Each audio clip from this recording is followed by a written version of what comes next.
എല്ലാവർക്കും നമസ്കാരം. കഥ കഥ കസ്തൂരി ബിംബഭാഷയുടെ മഹാഭാരതം 26-ാമത്തെ അധ്യായത്തിലേക്കാണ് നമ്മൾ പ്രവേശിക്കുന്നത്.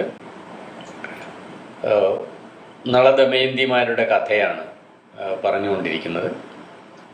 ദമയന്തിയെ കാട്ടിൽ ഉപേക്ഷിച്ച് നളൻ കടന്നു കളഞ്ഞതിന് ശേഷം ഏറെ ത്യാഗം സഹിച്ച് ദമയന്തി ചേതിരാജ്യത്ത് എത്തി. ചേതിരാജ്യത്തെ രാജകുമാരിയുടെ സുനന്ദയുടെ സൈരന്ധ്രിയായിട്ട് കഴിഞ്ഞു വരുന്ന അവിടെയാണ് ഇപ്പം നമ്മൾ പറഞ്ഞ് നിർത്തിയത്. ആ കഥയുടെ വ്യാഖ്യാനമാണ് നമ്മൾ നടത്തിക്കൊണ്ടിരുന്നത് കഴിഞ്ഞ ആഴ്ച. അതിൽ ദമയന്തി കാട്ടിലൂടെയുള്ള യാത്ര നമ്മൾ ശ്രദ്ധിക്കുമ്പോൾ മനസ്സിലാവും, അതിനു മുമ്പ് പാണ്ഡവർ കാട്ടിലൂടെ പോയ പോലെയോ അല്ലെങ്കിൽ അരക്കില്ലത്തിൽ നിന്ന് രക്ഷപ്പെട്ടിട്ട് പോകുന്ന പോലെ ഒന്നുമല്ല കാടിനെ വർണ്ണിക്കുന്നത്. ദമയന്തിയുടെ യാത്ര വർണ്ണിക്കുന്ന സമയത്ത് യഥാർത്ഥത്തിൽ നമ്മൾ ഇന്ത്യയുടെ വളരെ ആഴത്തിലുള്ള കാടിനെ, വഴികളെയൊക്കെ കൃത്യമായിട്ട് കാണും. ആ കാട്ടിലുള്ള ഓരോ വൃക്ഷത്തെക്കുറിച്ച്, അവിടുത്തെ മൃഗങ്ങളെക്കുറിച്ച്, അവിടുത്തെ ആവാസ വ്യവസ്ഥയെക്കുറിച്ച്, അവിടെ കാണുന്ന ധാതുക്കളെക്കുറിച്ച്, അവിടുത്തെ പർവ്വതങ്ങളെക്കുറിച്ച്, നദികളെക്കുറിച്ചൊക്കെ വളരെ വിശാലമായിട്ടുള്ള, ആഴത്തിലുള്ള, വളരെ കാവ്യാത്മകമായിട്ടുള്ള ഒരു വർണ്ണന നമുക്ക് നളദമയന്തിമാരുടെ കഥയിൽ കാണാൻ സാധിക്കും. ദമയന്തി പോകുന്ന കാടിനെ കുറിച്ചും അത്തരത്തിലാണ് വർണ്ണിക്കുന്നത്. സിംഹവ്യാഘ്ര വരാഹക്ഷരുദ്ദീപി നിഷേവിത നാനാ പക്ഷിഗണാകീർണം മ്ലേച്ഛ തസ്കര സേവിതം. മ്ലേച്ഛന്മാരെന്ന് പറയുന്നത് ഭാഷ ഉപയോഗിക്കാൻ മോശക്കാരാണ്, താഴ്ന്ന ജാതിക്കാരെന്നും അർത്ഥം പറയുന്നുണ്ട്. മ്ലേച്ഛ തസ്കര സേവിതം. പിന്നെ വൃക്ഷങ്ങളെ കുറിച്ച് ശാല, വേണു, ധവ, അശ്വത്ഥം 4 ഇന്ദുഗോ, അംഗത, കിംശുകൈ എന്ന് തുടങ്ങി നിരവധി വൃക്ഷങ്ങളെ കുറിച്ച് പറയുന്നു.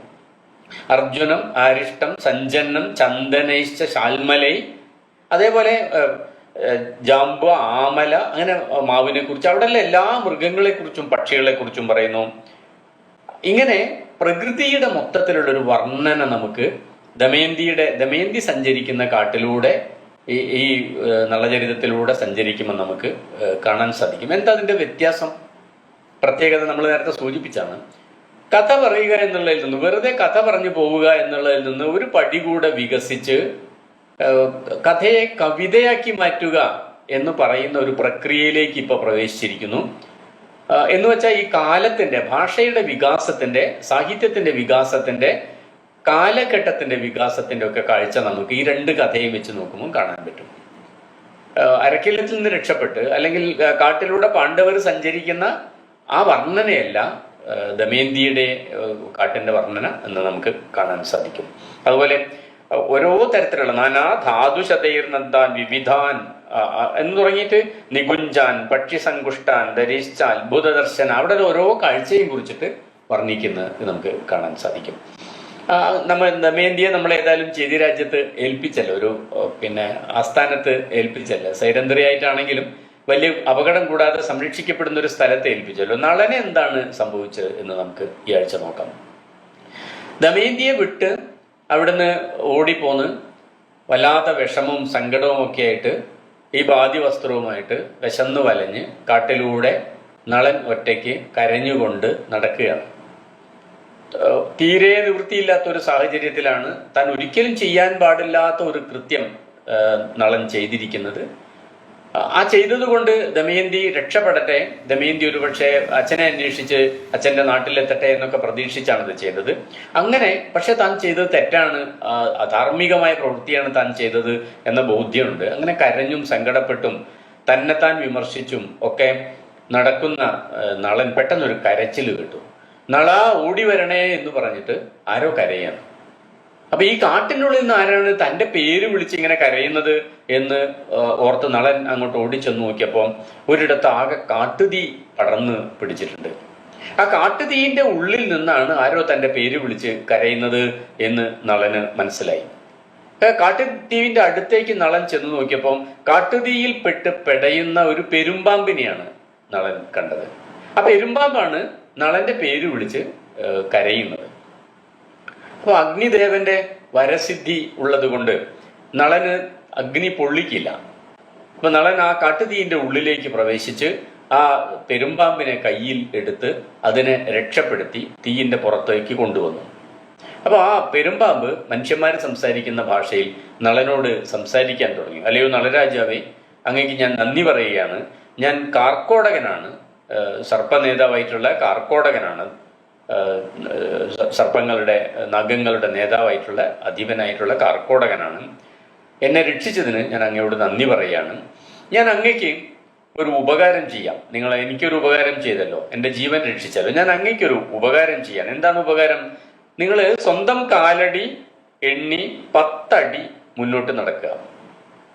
അപ്പോൾ പിന്നെ ഈ കാർക്കോടകൻ പറഞ്ഞതുപോലെ നളൻ സ്വന്തം കാലടിയിൽ 10 വരെ എണ്ണി അളന്ന് മുന്നോട്ട് നടന്നു. 10 അടി മുന്നോട്ട് നടന്ന ഉടനെ തന്നെ നളൻ ഒരിക്കലും പ്രതീക്ഷിക്കാത്തൊരു കാര്യമാണ് സംഭവിച്ചത്. കാർക്കോടകൻ നളനെ ആഞ്ഞു കടിച്ചു.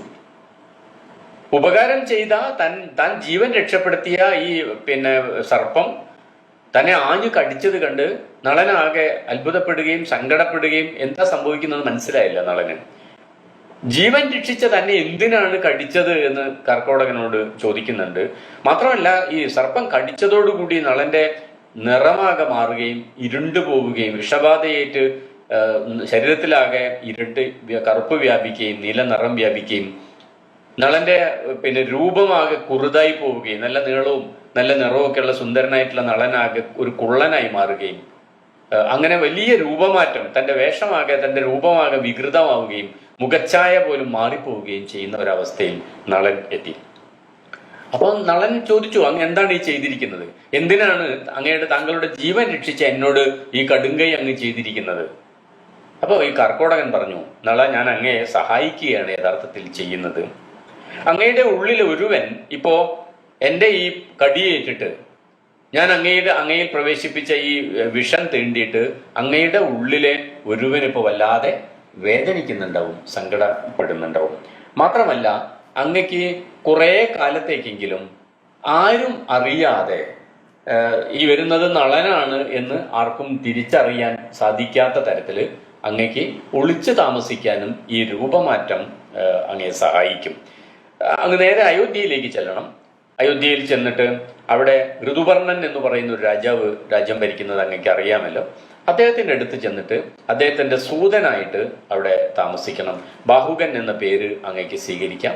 അങ്ങനെ സൂതനായിട്ട് അങ്ങ് അവിടെ കഴിയണം. ഏറെ വൈകാതെ അങ്ങക്ക് അങ്ങയുടെ ഭാര്യയെയും മക്കളെയും ഒക്കെ രാജ്യവും ഒക്കെ അങ്ങക്ക് തിരിച്ചു കിട്ടും. നഷ്ടപ്പെട്ട എല്ലാ സൗഭാഗ്യങ്ങളും അങ്ങക്ക് തിരിച്ചു കിട്ടും എന്ന് പറഞ്ഞിട്ട് കർക്കോടകൻ ദിവ്യമായിട്ടുള്ളൊരു വസ്ത്രം കൊടുത്തു. എന്നിട്ട് പറഞ്ഞു, ഇതാ ഈ ദിവ്യമായ വസ്ത്രം അങ്ങ് കയ്യിൽ വെച്ചോളും.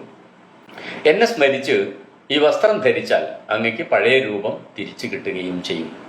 എപ്പോഴാണോ അങ്ങക്ക് ആവശ്യം തോന്നുന്നത്, പഴയ രൂപം തിരിച്ചു കിട്ടണമെന്ന് അങ്ങക്ക് ആവശ്യം തോന്നുന്നത്, ആ സമയത്ത് ഈ ദിവ്യമായ വസ്ത്രം ധരിച്ച് എന്നെ സ്മരിച്ചാൽ മതി എന്ന് പറഞ്ഞ് കാർക്കോടകൻ ഒരു ദിവ്യമായ വസ്ത്രം കൊടുക്കുകയും ചെയ്തു.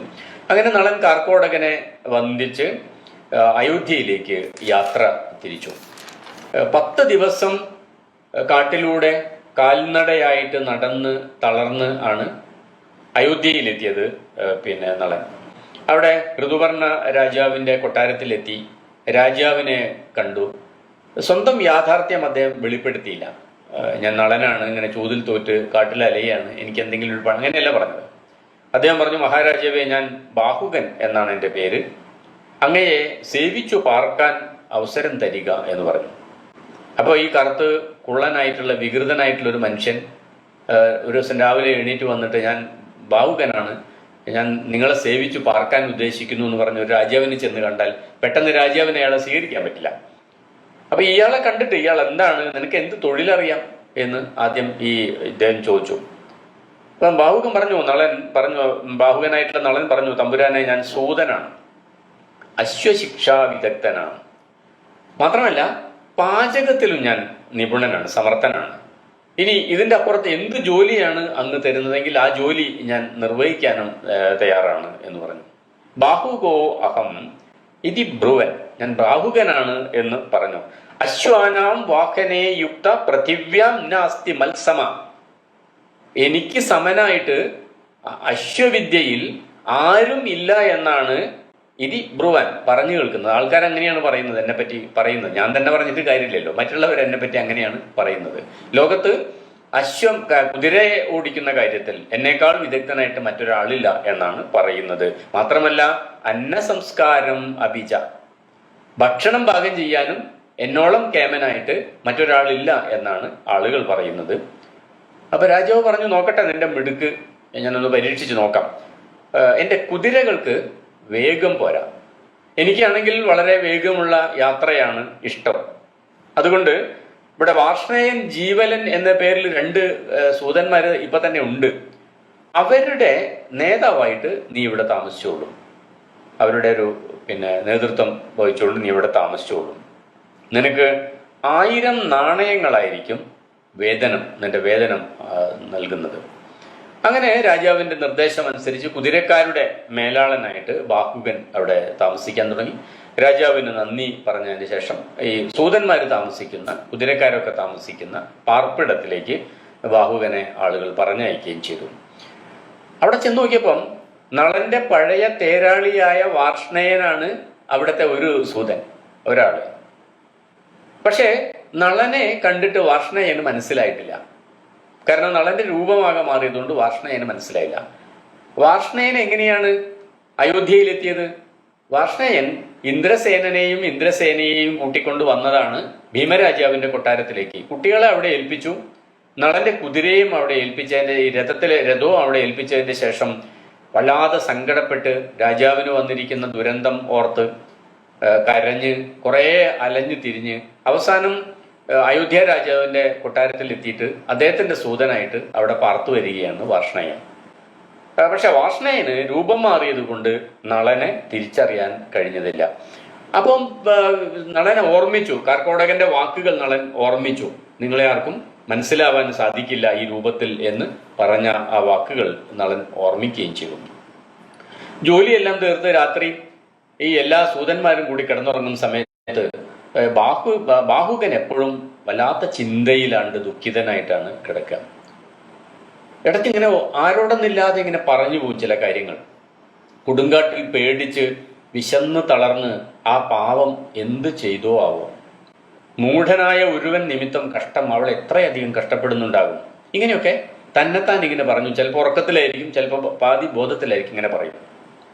ഒരു ദിവസം ഇങ്ങനെ രാത്രി ഇങ്ങനെ പറഞ്ഞു വെക്കുമ്പോൾ ഒരു ദിവസം ജീവകൻ ഈ ബാഹുകനോട് ചോദിച്ചു, അല്ല ബാഹുക, നിങ്ങൾ ഈ രാത്രി ഇങ്ങനെ വിളിച്ചു പറയുന്നുണ്ടല്ലോ ഒരുവൾ ഇങ്ങനെ കഷ്ടപ്പെട്ടു എന്നൊക്കെ, ആരാണ് അവൾ?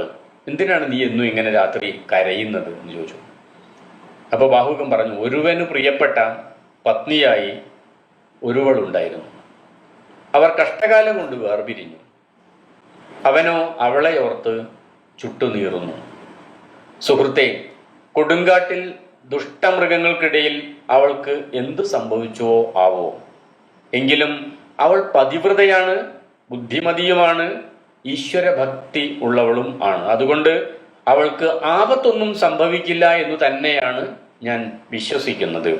ഇനി എന്ന് കാണുമോ ആവോ ആ മനോഹര മുഖം, എന്നാണാവോ ആ മധുരമൊഴികൾ ഇനി കേൾക്കാൻ കഴിയുക എന്നൊക്കെ പറഞ്ഞ് വിലപിച്ച് ദുഃഖത്തിൽ മുഴുകി കരയുന്ന ബാഹുലനെ ജീവനും വാർഷ്ണേയനും ചേർന്ന് ആശ്വസിപ്പിക്കും.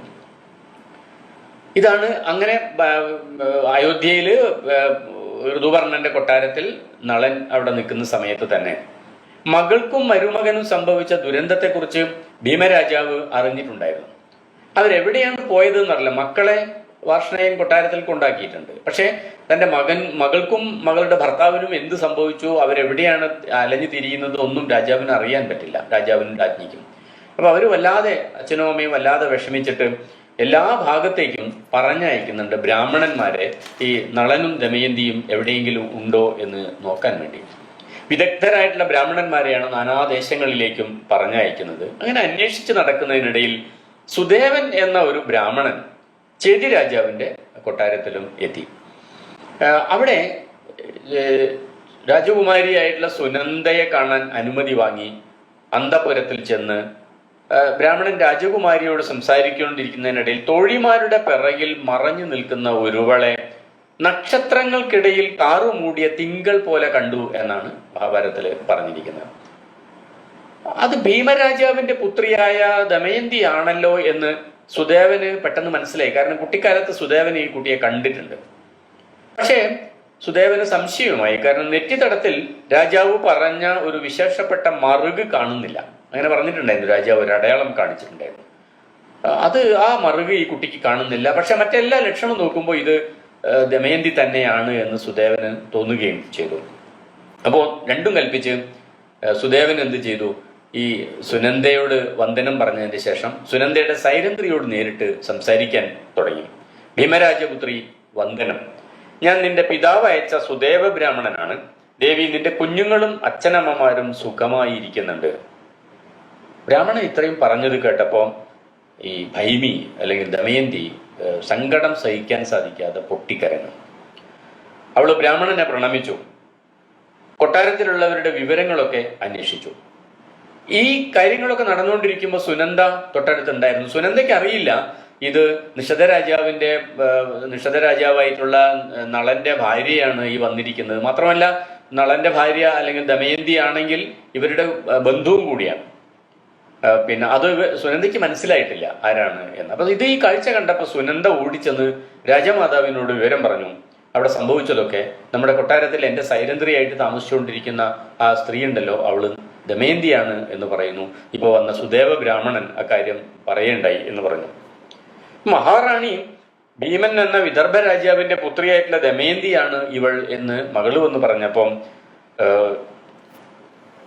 ചൂതിൽ തോറ്റ് രാജ്യം നഷ്ടപ്പെട്ട് നിഷധ രാജാവായിട്ടുള്ള നളന്റെ ധർമ്മപത്നിയാണ് ഇവള്.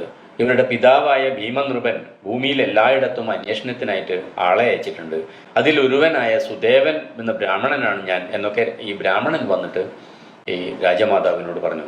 ഭാഗ്യത്താൽ അങ്ങയുടെ അന്തഃപുരത്തിൽ എനിക്ക് ദേവിയെ കാണാൻ സാധിച്ചു. അതിലെനിക്ക് വലിയ സന്തോഷമുണ്ട്. പക്ഷെ ഒരു സംശയമുള്ളത്, ഇവരുടെ നെറുകിൽ ജന്മസിദ്ധമായ ഒരു അത്ഭുത ചിഹ്നമുണ്ട് എന്ന് രാജാവ് പറഞ്ഞിട്ടുണ്ടായിരുന്നു. ആ ചിഹ്നം ഇപ്പോൾ കേൾക്കുന്നില്ല, ഇവരുടെ നെറ്റിത്തടത്തിൽ കാണുന്നില്ല എന്ന് പറഞ്ഞു. അപ്പൊ ജലം കൊണ്ടുവന്ന് രാജമാതാവ് ഈ പെൺകുട്ടിയുടെ സൈരന്ധ്രിയുടെ നെറ്റി കഴുകി തുടച്ചപ്പം അവള് ചേറുതേച്ച് മായ്ച്ചു വെച്ചിരുന്ന ഈ രാജകീയമായിട്ടുള്ള ചിഹ്നം അല്ലെങ്കിൽ ദമയന്തിയെ വേർതിരിച്ച് അറിയാൻ സാധിക്കുന്ന വിശേഷപ്പെട്ട ഈ മുദ്ര തെളിഞ്ഞ് വരികയും ചെയ്തു. രാജമാതാവ് അപ്പോൾ ദമയന്തിയെ മാറോടണച്ചിട്ട് പൊട്ടിക്കരഞ്ഞുകൊണ്ട് പറഞ്ഞു, മകളെ, നീ എൻ്റെ സഹോദരപുത്രിയാണ് എന്ന് പറഞ്ഞു. അപ്പോൾ ദമയന്തി പറഞ്ഞു, അമ്മ, അതിൽ അങ്ങ് സങ്കടപ്പെടേണ്ട കാര്യമില്ല. ഞാൻ ഇവിടെ വളരെ സന്തോഷത്തോടുകൂടി സുരക്ഷിതയായിട്ടാണ് ഇവിടെ താമസിച്ചു വന്നത്. എൻ്റെ നമസ്കാരം അങ്ങ് സ്വീകരിക്കണം. ഇപ്പം എനിക്ക് എൻ്റെ രാജ്യത്തേക്ക്, എൻ്റെ അച്ഛനമ്മയുടെ അടുത്തേക്ക്, എൻ്റെ മക്കളുടെ അടുത്തേക്ക് തിരിച്ചു പോകണം. അതുകൊണ്ട് ഈ സുദേവ ബ്രാഹ്മണന്റെ കൂടെ പോകാൻ എന്നെ അനുവദിച്ചാലും എന്ന് ദമയന്തി ചെതി രാജാവിലെ രാജമാതാവിനോട് അനുമതി ചോദിക്കുകയും, എൻ്റെ കുഞ്ഞുങ്ങളും അവരുടെ അച്ഛനെയും കാണാതെ വിഷമിക്കുകയാണ്, എൻ്റെ കുഞ്ഞുങ്ങൾ അമ്മയെ അച്ഛനെയും കാണാതെ വിഷമിച്ചുകൊണ്ടിരിക്കുകയാണ് എന്ന് പറഞ്ഞ് അവർ അനുമതി വാങ്ങിക്കുകയും, അപ്പോൾ ചെതി രാജാവിൻ്റെ ഈ രാജമാതാവ് തന്നെ ഒരു രഥം ഏർപ്പാടാക്കി കൊടുക്കുകയും ആ രഥത്തിൽ സുദേവ ബ്രാഹ്മണനോട് കൂടി ഈ ദമയന്തി തൻ്റെ പിതാവിൻ്റെ കൊട്ടാരത്തിലേക്ക് തിരിച്ച് ചെല്ലുകയും ചെയ്തു. അങ്ങനെ മകൾ വരുന്നുണ്ട് എന്ന് അറിഞ്ഞപ്പോൾ കൊട്ടാരത്തിൽ നിന്നും ഓടി പുറത്തു വന്നിട്ട് ഈ രാജാവും രാജ്ഞിയും കൂടി കണ്ണീരോടുകൂടി ഈ മകളെ, ഏറെക്കാലം നഷ്ടപ്പെട്ടു എന്ന് കരുതിയ, ജീവിച്ചിരിക്കുന്നുണ്ടോ എന്ന് പോലും അറിയാത്ത ഈ മകളെ കണ്ടുകിട്ടിയതിൽ വളരെ സന്തോഷത്തോടു കൂടി അവളെ കണ്ണുനീരോടുകൂടി ആലിംഗനം ചെയ്ത് കൊട്ടാരത്തിലേക്ക് കൂട്ടിക്കൊണ്ടുപോയി. ദിവസങ്ങൾ പിന്നെയും കുറെ കഴിഞ്ഞു. ഭർത്താവിനെ കാണാഞ്ഞ് അല്ലെങ്കിൽ അദ്ദേഹത്തിന് എന്താണ് സംഭവിച്ചതെന്ന് മനസ്സിലാവാതെ ദുഃഖത്തിൽ മുഴുകിയിരിക്കുകയായിരുന്നു ദമയന്തി. മകളുടെ വിഷമം കണ്ടിട്ട് അച്ഛനും അമ്മയ്ക്കും വല്ലാതെ സങ്കടമായിട്ട് അവരും പല വഴി അന്വേഷിച്ചു നളനെ കണ്ടുപിടിക്കാൻ വേണ്ടി. ബ്രാഹ്മണന്മാർക്ക് വലിയ സമ്മാനങ്ങളൊക്കെ വാഗ്ദാനം ചെയ്തിട്ട് ബ്രാഹ്മണന്മാരെ 4 ദിക്കിലേക്കും പറഞ്ഞയച്ചു നളൻ എവിടെയെങ്കിലും ഉണ്ടോ എന്ന് കണ്ടെത്താനായിട്ട്. ദമയന്തി അതിനിടക്ക് ഒരു ബ്രാഹ്മണനെ വിളിച്ചിട്ട് പറഞ്ഞു, കുറച്ച് ബ്രാഹ്മണന്മാരെ വിളിച്ചു പറഞ്ഞു, മഹത്തുക്കളെ, നിങ്ങൾ ഒരു കാര്യം ചെയ്യണം. ജനങ്ങൾ കൂടുന്നിടത്ത്, അത് രാജസദസ്സിലാവാം, തെരുവിലാവാം, നഗരത്തിലാവാം, അവിടെയൊക്കെ ചെന്നിട്ട് ഞാൻ ഈ പറയുന്ന വാക്കുകൾ നിങ്ങൾ വിളിച്ചു പറയണം. എന്താണ് വാക്ക്?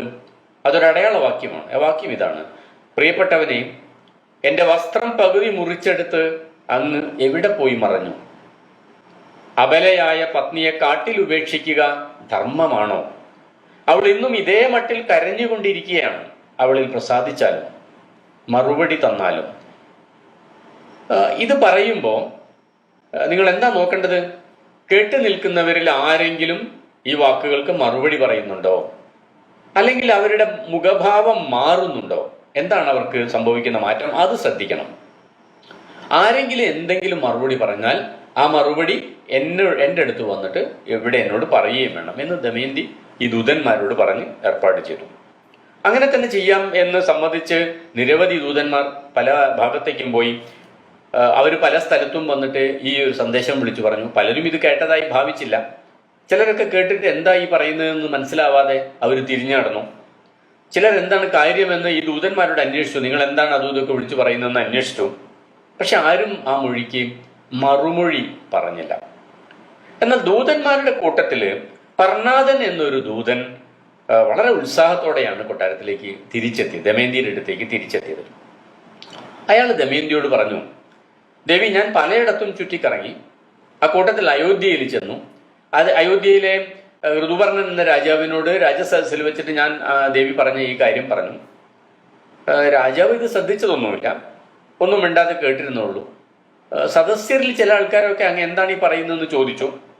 പക്ഷെ ആരും മറുപടിയൊന്നും പറഞ്ഞില്ല.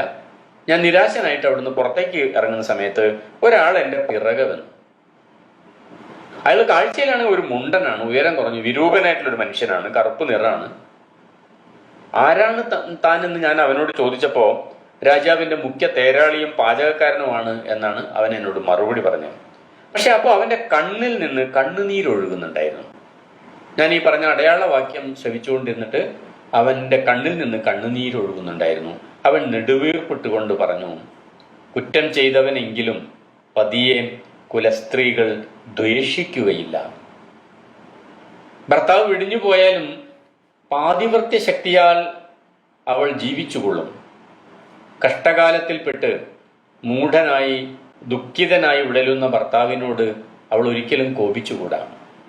ത്യജിച്ചു പോയവനെങ്കിലും അവൻ നാടും ശ്രീയും കെട്ട് വിശന്നു വലഞ്ഞ് സങ്കടത്തിൽപ്പെട്ടവനല്ലേ, അവൾ പൊറുക്കേണ്ടതാണ് എന്ന് ആ കുള്ളനായ വിരൂപൻ എന്നോട് മറുപടി പറഞ്ഞു. പക്ഷെ ദേവി, അങ്ങ് പറഞ്ഞ പോലെ അത് സുന്ദരനും ശ്രേഷ്ഠനും ആയ നളനല്ല എന്ന് എനിക്ക് ഉറപ്പാണ്.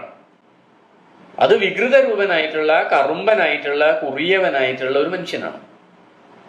ശവനാണ് ആകെ മറുപടി പറഞ്ഞത്. ദമയന്തി ഇത് കേട്ടപ്പോൾ ഈ മറുപടി നളനിൽ നിന്നാണ് വന്നിരിക്കുന്നത് എന്ന് ദമയന്തിക്ക് ഉറപ്പാണ്, ഏകദേശം ഒരു ധാരണയുണ്ട്. പക്ഷെ ഈ പറഞ്ഞ രൂപമൊന്നും നളനുമായിട്ട് യോജിക്കുന്നുമില്ല. വേഷം എങ്ങനെയൊക്കെ മാറിയാലും നീളം കുറഞ്ഞ് കുറിയവനാവാൻ പറ്റില്ലല്ലോ. അപ്പൊ ദമയന്തി കണ്ണുനീരോട് കൂടി അമ്മയുടെ അടുത്ത് എന്ന് പറഞ്ഞു, അമ്മ, ഇക്കാര്യം അമ്മ ഇപ്പോ മഹാരാജാവിനെ അറിയിക്കേണ്ട. ഞാൻ സുദേവ ബ്രാഹ്മണനെ വീണ്ടും അയോധ്യയിലേക്ക് പറഞ്ഞയക്കുകയാണ്. നളനെ അദ്ദേഹം കണ്ടുപിടിച്ചിട്ട് ഇവിടേക്ക് കണ്ടുപിടിച്ച് എൻ്റെ അടുത്തേക്ക് കൊണ്ടുവരുമെന്ന കാര്യത്തിൽ എനിക്ക് യാതൊരു സംശയവുമില്ല. അങ്ങനെ പർണാദന് സമ്മാനങ്ങളൊക്കെ നൽകി പറഞ്ഞയച്ച ശേഷം ദമയന്തി സുദേവ ബ്രാഹ്മണനെ വിളിച്ചു. അദ്ദേഹത്തോട് ഇങ്ങനെ പറഞ്ഞു, അല്ലയോ ബ്രാഹ്മണ ശ്രേഷ്ഠ, അങ്ങ് അയോധ്യ നഗരത്തിൽ ചെന്ന് ഋതുപർണ രാജാവിനോട് ഇങ്ങനെ പറയണം, ഭൈമിയുടെ 2ാം സ്വയംവരം നടത്തുകയാണ്. ഭൈമി എന്നത് ഭീമരാജാവിന്റെ പുത്രിയാണ് ദമയന്തി. ദമയന്തിയുടെ 2ാം സ്വയംവരം നടത്തുകയാണ്. എല്ലാ രാജാക്കന്മാരും കുണ്ടിനപുരിയിൽ വന്ന് നിറഞ്ഞു കഴിഞ്ഞിരിക്കുന്നു. അവിടെ മഹോത്സവമാണ്. നിരവധി രാജാക്കന്മാരുടെ തേരും രഥങ്ങളും ഒക്കെ അവിടെ നിറഞ്ഞു കഴിഞ്ഞിരിക്കുന്നു. നാളെ സൂര്യോദയത്തിലാണ് ദമയന്തി 2ാമതൊരു ഭർത്താവിനെ വേളി കഴിക്കാൻ പോകുന്നത്. അതുകൊണ്ട് അല്ലയോ രാജാവേ, പറ്റുമെങ്കിൽ, സാധിക്കുമെങ്കിൽ അങ്ങും ആ സ്വയംവരത്തിൽ പങ്കെടുക്കേണ്ടതാണ്. ദമയന്തിയെ വരിക്കാൻ സാധിച്ചാൽ അത് വലിയ ഭാഗ്യമായിരിക്കും, സൗഭാഗ്യമായിരിക്കും അങ്ങേക്ക് എന്ന് പറയണം, ഋതുപർണ രാജാവിനോട് പറയണം എന്ന് സുദേവ ബ്രാഹ്മണനെ പറഞ്ഞ് ചട്ടം കെട്ടി ദമയന്തി അയച്ചു.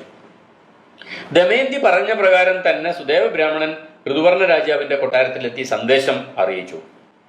വാർത്ത കേട്ടത് ഋതുപർണൻ അല്പനേരം ചിന്തിച്ചിരുന്നു.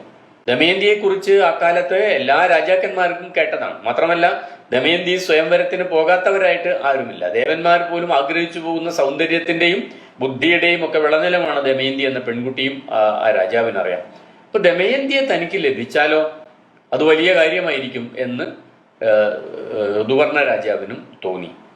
പക്ഷേ എന്താണ് പ്രശ്നം? നാളെ രാവിലെയാണ് സ്വയംവരം. ഒരു ദിവസമേ ഉള്ളൂ യാത്ര ചെയ്യാൻ. എത്ര ദൂരമുണ്ട്? 100 കാതം ആണ് ദൂരം. അപ്പൊ 100 കാതം ഒരു പകല് കൊണ്ട് യാത്ര ചെയ്തെത്തണം. ഇന്ന് രാവിലെ പുറപ്പെട്ട ഇന്ന് രാത്രി ആകുമ്പോഴത്തേക്ക് അവിടെ എത്തിയിട്ട് നാളെ രാവിലെ സ്വയംവരമാണ്. ഒരു പകല് കൊണ്ട് 100 കാതം യാത്ര ചെയ്ത് എത്തണം. ഒരു കാതം എന്ന് പറഞ്ഞത് ഏകദേശം 7 മൈലിലധികം എന്നൊക്കെയാണ് നമുക്ക് നോക്കിയാൽ സെർച്ച് ചെയ്താൽ കിട്ടുന്ന കണക്ക്. അങ്ങനെയാണ് 1000 കിലോമീറ്ററിന്റെ മേലെ നിൽക്കും. ഒരു തേരും അത്ര വേഗത്തിൽ പോവില്ല എന്ന് നമുക്കറിയാം. ഒരു സ്വപ്നതുല്യമായ ഒരു വേഗം എന്ന് കണക്കാക്കിയാൽ മതി.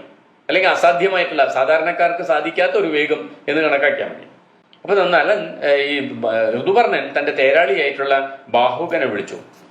ബാഹുകനെ വിളിച്ചിട്ട് പറഞ്ഞു, ബാഹുക, നമുക്ക് ഒറ്റ പകലുകൊണ്ട് എന്നെ നിനക്ക് കുണ്ടിനപുരയിൽ എത്തിക്കാൻ സാധിക്കുമോ? നാളെ പ്രഭാതത്തിൽ അവിടെ ദമയന്തിയുടെ 2ാം സ്വയംവരം നടക്കുകയാണ്. നമുക്ക് അവിടെ എത്താൻ സാധിക്കുമോ ഒരു പകലുകൊണ്ട്? ഇത് കേട്ട് ബാഹുകന്റെ കറുത്ത മുഖം വീണ്ടും കറുത്തു, വിളറിപ്പോയി. ബാഹുകന്റെ നെഞ്ചു വിങ്ങി, ശരീരം വിയർത്തു.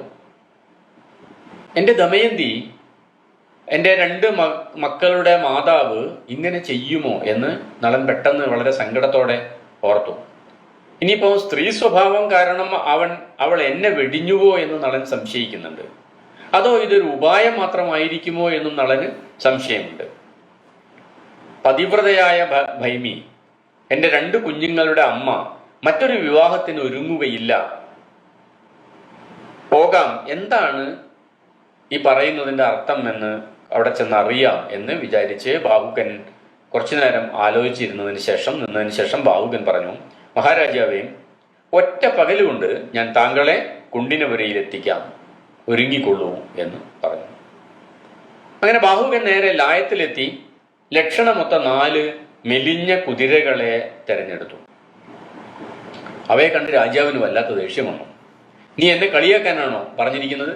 ഈ മെലിഞ്ഞ് എണീറ്റ് നിൽക്കാൻ വയ്യാത്ത ചാവാളിയായിട്ടുള്ള ഈ 4 കുതിരകളെയാണോ ഈ 100 കാതം യാത്ര ചെയ്യാൻ വേണ്ടിയിട്ട് നാളെ ഇന്ന് വൈകുന്നേരം കുണ്ടിനപുരിയിൽ എത്താൻ വേണ്ടി നീ തെരഞ്ഞെടുത്തിരിക്കുന്നത് എന്ന് ചോദിച്ച് ബാഹുകനോട് ദേഷ്യപ്പെട്ടു. ബാഹുകൻ പറഞ്ഞു, തമ്പുരാനെ, ഈ കുതിരകളുടെ നെറ്റിയിലും മാറത്തും പള്ളയിലുമുള്ള ചുഴി ശ്രദ്ധിച്ചാലും ഇവ നമ്മെ വിദർഭയിൽ എത്തിക്കുക തന്നെ ചെയ്യും എന്ന് പറഞ്ഞു. അങ്ങനെ തിടുക്കത്തിൽ ഒരുങ്ങിയെത്തിയ ഋതുപർണനെയും കൂടെ വാർഷ്ണേയനെയും വഹിച്ചുകൊണ്ട് നളരഥം കുണ്ടിനപുരിയിലേക്ക് കുതിച്ച് പാഞ്ഞു. കുതിരകളുടെ ഓജസ്സും രഥഘോഷവും ശ്രദ്ധിച്ച വാർഷ്ണേയനും സംശയമായി, ഈ ഘോഷം ഞാൻ പണ്ടെവിടെയോ കേട്ടിട്ടുണ്ടല്ലോ. ഈ കുതിരകളുടെ ഈ വേഗം എനിക്ക് പരിചയമുണ്ടല്ലോ എവിടെയോ. ഈ ബാഹുകൻ അശ്വജ്ഞാനത്തിൽ ഇന്ദ്രസുതനായിട്ടുള്ള മാതലി തന്നെയാണോ? മാതലിയെ പോലെ വിദഗ്ധനാണ് ഇവൻ എന്തായാലും. ഇയാൾ ഇനി മാതലി തന്നെ വന്നതാണോ, അതല്ലെങ്കിൽ പ്രച്ഛന്നനായ നളനാണോ? എങ്ങനെ രൂപം ഇങ്ങനെ മാറും, ഉയരം കുറയും, വേഷമല്ലേ മാറാൻ പറ്റുള്ളൂ എന്നൊക്കെ ആലോചിച്ച് വല്ലാത്ത സംശയത്തിലായി വാർഷ്ണേയൻ. കറുത്ത മുണ്ടനായ ഇവൻ നളനാകുന്നത് എങ്ങനെ? അങ്ങനെ ചിന്തിച്ചിരിക്കുന്ന വാർഷ്ണേയൻ ഒരു ഭാഗത്തും, മറ്റൊരു ഭാഗത്ത് അശ്വങ്ങളുടെ ഒരിക്കലും വിശ്വസിക്കാൻ സാധിക്കാത്ത വേഗം കണ്ട് സന്തുഷ്ടനായിട്ടുള്ള ഋതുപർണനും കാതങ്ങൾ പിന്നിട്ട് പോകുന്നത് അറിഞ്ഞതേയില്ല. കാടും മലയും മേടും പുഴകളും ഒക്കെ കടന്ന് കുതികൊള്ളുകയാണ് ബാഹുകൻ തെളിക്കുന്ന അശ്വം. പെട്ടെന്ന് ഋതുപർണൻ പറഞ്ഞു, നിർത്ത്. നമ്മൾ ബസ്സിലൊക്കെ ഒരു സ്റ്റോപ്പിൽ ഒരാളിറങ്ങാൻ എന്നൊക്കെ പറയുന്നത് നിർത്ത്, എന്താ കാര്യം? എൻ്റെ ഉത്തരീയം വീണുപോയി എന്ന് പറഞ്ഞു. അപ്പൊ ബാഹുകൻ പറഞ്ഞു, അത് ഇനി തിരിച്ചു കിട്ടില്ല തമ്പുരാനെ. കാരണം ആ ഉത്തരീയം വീണുന്ന ആ ഒരു സമയമുണ്ടല്ലോ, ആ സമയം മുതൽക്ക് ഇപ്പൊ നമ്മൾ എത്രയോ ദൂരം താണ്ടി കഴിഞ്ഞിരിക്കുന്നു. അത്ര വേഗത്തിലാണ്, നമ്മുടെ സ്വപ്നതുല്യമായിട്ടുള്ള വേഗത്തിലാണ് നമ്മുടെ കുതിര സഞ്ചരിച്ചുകൊണ്ടിരിക്കുന്നത്. അതുകൊണ്ട് ഉത്തരീയമൊന്നും ഇനി എടുക്കാൻ പറ്റില്ല. ക്ഷമിക്കണം, കണക്ഷനിലെ കുറച്ചൊരു ഡിലേ വന്നാണ്, നെറ്റിന്റെ പ്രോബ്ലമാണ്. അപ്പൊ അകലെ നിൽക്കുന്ന ഒരു താന്നിമരം ചൂണ്ടി ഋതുപർണൻ പറഞ്ഞു, സൂത, നീ മിടുക്കനാണ്, സംശയമൊന്നുമില്ല. എന്നാൽ എൻ്റെ ഗണിതത്തിലുള്ള എൻ്റെ മിടുക്കും കൂടെ നീ ഒന്ന് ശ്രദ്ധിച്ചാൽ, ആ നിൽക്കുന്ന മരമുണ്ടല്ലോ, ആ താന്നി മരത്തിൽ 5 കോടി ഇലകളുണ്ട്, 2095 കായ്കളുണ്ട്. അപ്പൊ ബാഹുകൻ പറഞ്ഞു, അങ്ങനെയാണെങ്കിൽ ശരി, ഞാൻ അതൊന്ന് എണ്ണി നോക്കാം എന്ന് പറഞ്ഞു. വേണ്ട വേണ്ട, നീ എണ്ണൊന്നും വേണ്ട, എണ്ണാൻ വേണ്ടി നിന്ന് കഴിഞ്ഞാൽ നമുക്ക് കൊണ്ടിനപുരത്തിൽ എത്താൻ പറ്റില്ല, എണ്ണമെടുത്ത് നമ്മുടെ യാത്ര വൈകും. അപ്പോൾ ബാഹുകൻ വീണ്ടും പറഞ്ഞു, സാരമില്ല, ഞാൻ അങ്ങയെ എന്തായാലും ഇന്ന് വൈകുന്നേരം ആകുമ്പോഴേക്കും അവിടെ എത്തിച്ചിരിക്കും, അതിൽ സംശയം വേണ്ട. ആ ഏറ്റവും ചുരുങ്ങിയത് ആ കായകളെങ്കിലും എനിക്കൊന്ന് എണ്ണി നോക്കിയിട്ട് തിട്ടപ്പെടുത്തണം. അങ്ങയുടെ ആ വേഗതയുണ്ടല്ലോ, കണക്ക് കൂട്ടാനുള്ള ഗണിതത്തിലുള്ള വേഗതയുണ്ടല്ലോ, ആ വേഗത എനിക്കൊന്ന് ബോധ്യപ്പെടേണ്ടതുണ്ടെന്ന് പറഞ്ഞു. അപ്പോൾ രാജാവ് പറഞ്ഞു, അങ്ങനെയാണ് ഒരു കാര്യം ചെയ്യും, ഒരു കമ്പില് മാത്രമേ എണ്ണു, ആ ഒരു കമ്പിലെ എണ്ണം ഞാൻ പറഞ്ഞുതരാം. അങ്ങനെ ഒരു കമ്പിലെ മാത്രം ബാഹുകൻ എണ്ണുകയും ആ എണ്ണം കൃത്യമാണ് എന്ന് അത്ഭുതത്തോടു കൂടി ഓർമ്മിക്കുകയും ചെയ്യും. എന്ന് വെച്ചാൽ കുതിര ഇത്രയും വേഗത്തിൽ ഓടിക്കൊണ്ടിരിക്കുന്ന ഒരു തേരിൽ ഇരുന്നു കൊണ്ട് ദൂരെയുള്ള ഒരു വൃക്ഷത്തിന്റെ മുകളിലെ ഇലയും കായും കൃത്യമായി എണ്ണിക്കണക്കാക്കാനുള്ള ഒരു സ്വപ്നതുല്യമായിട്ടുള്ള ഒരു ഗണിത ശേഷിയാണ് രാജാവ് ഇവിടെ പ്രകടിപ്പിക്കുന്നത്. ഒരു വേഗം ബാഹുകന്റെ കുതിര ഓടിക്കാനുള്ള വേഗമാണെങ്കിൽ കണക്ക് കൂട്ടാനുള്ള ഒരു വേഗമാണ് ഋതുവർണ്ണനുള്ളത്. അപ്പോൾ ബാഹുകൻ പറഞ്ഞു, മഹാരാജാവെ, ഈ വിദ്യ എന്നെ ഒന്ന് പഠിപ്പിച്ച് തരുമോ ചോദിച്ചു. അപ്പോൾ ഋതുവർണ്ണൻ ചിരിച്ചുകൊണ്ട് പറഞ്ഞു, ഈ വിദ്യയുടെ പേര് അക്ഷഹൃദയം എന്നാണ്, ഞാനിത് നിനക്ക് നൽകാം എന്ന് പറഞ്ഞു. ബാഹുകൻ പറഞ്ഞു, പകരം ഞാൻ അങ്ങേക്ക് എൻ്റെ കയ്യിലുള്ള വിദ്യയുടെ പേര്, ഞാൻ ഇത്രയും വേഗത്തിൽ തേരോടിച്ചുകൊണ്ടിരിക്കുന്ന ഈ വിദ്യക്കൊരു പേരുണ്ട്, അത് അശ്വഹൃദയം എന്നാണ് ആ വിദ്യയുടെ പേര്, അത് ഞാൻ അങ്ങേയും പഠിപ്പിക്കാം എന്ന് ഇവർ രണ്ടുപേരും തമ്മിൽ ഒരു ധാരണയിലെത്തുകയും രാജാവ് അപ്പം തന്നെ അക്ഷഹൃദയം എന്ന് പറയുന്ന ഈ വിദ്യ ഈ ബാഹുകന് പറഞ്ഞു കൊടുക്കുകയും ചെയ്തു. ഋതുവർണ്ണൻ അക്ഷഹൃദയം നൽകി ആ നിമിഷം തന്നെ, അക്ഷഹൃദയം മനസ്സിലാക്കുന്ന ആ നിമിഷത്തിൽ തന്നെ കലി നളന്റെ ദേഹത്തിൽ നിന്ന് ഇറങ്ങി. നമുക്കറിയാലോ, നേരത്തെ ഒരു കലി നളന്റെ ശരീരത്തിൽ ബാധിച്ച കാര്യം ഓർമ്മിക്കുന്നുണ്ടല്ലോ. വിവാഹം കഴിഞ്ഞ് 12 വർഷം കഴിഞ്ഞതിന് ശേഷം ഒരു ദിവസം മൂത്രമൊഴിച്ച് കാല് കഴുകാതെ സന്ധ്യാവന്ദനത്തിന് ഇരുന്ന ആ സമയത്ത് കയറിക്കൂടിയ ഒരു കലി ഉണ്ടല്ലോ. ആ കലി ഈ ഗണിത സൂത്രം, അക്ഷഹൃദയം എന്ന് പറയുന്ന ഈ ഗണിത സൂത്രം ഉള്ളിലെത്തുന്നതോട് കൂടിയിട്ട് കലിക്ക് അവിടെ നിൽക്കാൻ പറ്റാതെ കലി പുറത്തേക്ക് ചാടുകയാണ്. അത് ഈ വിഷം, കാർക്കോടകന്റെ വിഷം ഏറ്റിട്ട് പൊള്ളിയ തരത്തിൽ നിലയിൽ അവിടെ കിടന്ന് ചൂട് സഹിക്കാൻ പറ്റാതെ ഛർദ്ദിച്ചൊക്കെയാണ് കലി, ശരീരം പൊള്ളിയതുപോലെ തപിച്ചാണ് കലി ആ നളന്റെ ശരീരത്തിൽ താമസിച്ചുകൊണ്ടിരുന്നത്. അങ്ങനെ തൻ്റെ ശരീരത്തിൽ നിന്നും പുറത്തു വന്ന് കൈകൂപ്പി നിൽക്കുന്ന കലിയെ കണ്ട് നളൻ അതീവ കുപിതനായി. ഉഗ്രരോഷത്തോടു കൂടിയിട്ട് കലിയെ ശപിക്കാൻ വേണ്ടി നളൻ കൈ ഉയർത്തിയപ്പോൾ തൊഴുതുകൊണ്ട് കലി അപേക്ഷിച്ചു, നളമഹാരാജാവേ, എന്നോട് പൊറുക്കണം. ഇന്ദ്രസേനന്റെ അമ്മ, അതായത് അങ്ങയുടെ പത്നി ദമയന്തി എന്നെ നേരത്തെ ശപിച്ചതാണ്. ആ ശപിച്ച നിമിഷം മുതൽ ഞാൻ താപം കൊണ്ട് ചുട്ടുപൊള്ളിയാണ് അങ്ങയുടെ ശരീരത്തിൽ കഴിഞ്ഞുകൊണ്ടിരുന്നത്. അതിന് പിന്നാലെയാണ് കാർക്കോടകന്റെ വിഷവും കൂടി എനിക്ക് ഏറ്റത്. അപ്പൊ പൊള്ളിപ്പെടഞ്ഞുകൊണ്ടാണ്, ശിക്ഷ അനുഭവിച്ചുകൊണ്ടാണ് അങ്ങയുടെ ശരീരത്തിൽ ഞാൻ ഇത്രയും ദിവസം താമസിച്ച് ഇത്രയും കാലം കഴിഞ്ഞത്. അതുകൊണ്ട് ഇനിയും എന്നെ ശിക്ഷിക്കരുത് എന്ന് പറഞ്ഞിട്ട് അങ്ങയുടെ കീർത്തി എല്ലാ കാലത്തും നിലനിൽക്കും എന്ന് പറഞ്ഞ് അനുഗ്രഹിച്ചിട്ട് കലി ക്ഷമ ചോദിക്കാണ്.